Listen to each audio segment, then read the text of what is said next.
New Jersey Senator Bob Menendez will once again find himself in a courtroom facing corruption charges. This is his second corruption trial this decade. Menendez is accused of accepting bribes from wealthy businessmen and performing favors involving the governments of Egypt and Qatar in return for payoffs, including gold bars. Action News reporter Corey Davis is here in the studio. And Corey, you have details. Good morning. Yeah, Tam, good morning. So the senator's lawyers have suggested in court papers that he may blame his wife for it all. His lawyers wrote in the filing that Senator Bob Menendez lacked criminal intent since his wife didn't tell him what the lavish gifts were meant for. The senator remains defiant, and here he is after speaking in the fall after learning of those charges.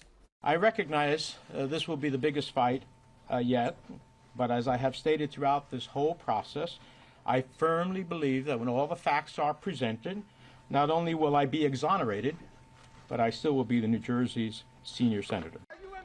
The 70-year-old New Jersey Democrat and his wife Nadine are accused of accepting bribes from three wealthy New Jersey businessmen. The lavish gifts include bars of gold, a new Mercedes-Benz, and $480,000 of cash, some of which found inside the senator's jacket when FBI agents raided their New Jersey home. Prosecutors will work to prove to the jury that the bribes were accepted in exchange for providing secret U.S. government information to the foreign governments of Egypt and Qatar.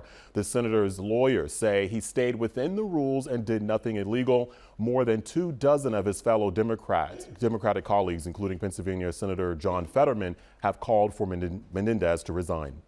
Any thoughts about the trial as we head into next week? I'm looking forward to proving my innocence. Did anyone wish Menendez good luck for next week for that sleazeball? What if he's acquitted and runs for re-election? I guess we'll see.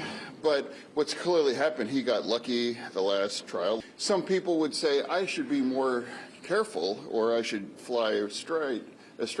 But now he, thought it's like I can get away with anything. So while the senior senator is not resigning, he is no longer running as a Democrat. He teased the idea of running to be reelected as an independent. He has until June to announce that. Menendez previously escaped conviction in a corruption case in 2017 and was forced to give up his powerful position as chairman of the Senate Foreign Relations Committee.